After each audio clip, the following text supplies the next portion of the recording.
And as the Independent National Electoral Commission concludes distribution of sensitive materials today, we'll be taking our lunch picnics around some states across the country to see how far INEC has gone in the distribution of sensitive materials. Emperor Simon joins us from Niger State. Emperor, give us an idea of the progress so far. Well, thank you very much. The situation in Niger State at the moment is that the Independent National Electoral Commission has begun redistribution of all sensitive materials to the 25 local government areas. That's after it retrieved the materials following the postponement of the elections last week, Saturday.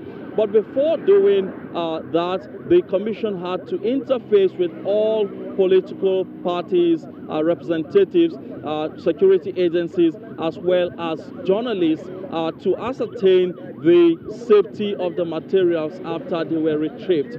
Now, apart from that, there is the issue of security challenges, and that's coming from local governments like Rafi and Shiroro, where 17 communities were invaded by armed bandits who killed 5 persons, abducted about 35 other persons, and currently about 4,000 persons have been displaced, and they are taking shelter in secondary schools in Kagara and Pandogari. The governor was also at the camp yesterday, and he has raised concern about whether these persons would be able to vote. According to the governor, he has also interfaced with the resident electoral commissioner to see if the commission could consider these persons, a special consideration for them to see if they could exercise their franchise. So we will be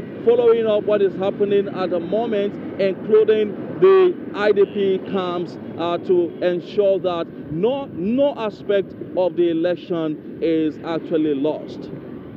Emperor Simon, Channel Television News. Emperor there with the latest from Niger State. But less than 48 hours to the elections, concerns and comments about ballot snatching has crept to the front burner. Now, the Human Rights Commission's listed about 7 major potential flashpoints ahead of the elections, but how to secure the ballot and the voter really becomes an issue of utmost priority. We're now being joined by the Commissioner of Police, Lagos State, Mr. Zubairu Muazu. Thank you so much for joining us on the program. Thank you very much. Is Lagos State ready for the elections on Saturday?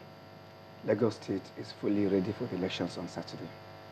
The role of the police in election duties flows from the statutory functions of the police as contained in the Constitution, Section 315 and Section 4 of the Police Act.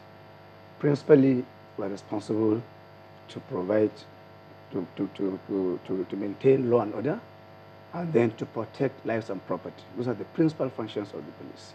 Now, following from that, in the electoral process, the police has responsibility to ensure that INEC offices are well secured, electoral officers are well secured, electoral materials are well secured, polling units and polling stations are well secured, collation centers are well secured. Those are responsibilities before the election, and during the election, and after the elections. We have so far policed election campaigns without any problem. We're going to police elections by God's grace without any problem. And we're going to police the post-elections without any problem. We're ready for that. Perhaps before the problem that happened during the earlier campaign of a political party in Lagos State. But then, if we look at Lagos State, would you say it's a hotbed? And are there some flashpoints that you have looked at in Lagos? It will be surprising if I tell you that Lagos is not one of the hotbeds for the election this year.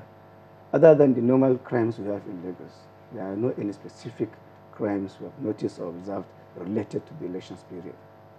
But there are certain flashpoints, because I've covered elections in Lagos State before, and there are certain places I know that, the way things happen there are quite different from other areas. I mean, there's definitely certain areas. I mean, this is not your first time in Lagos, is it?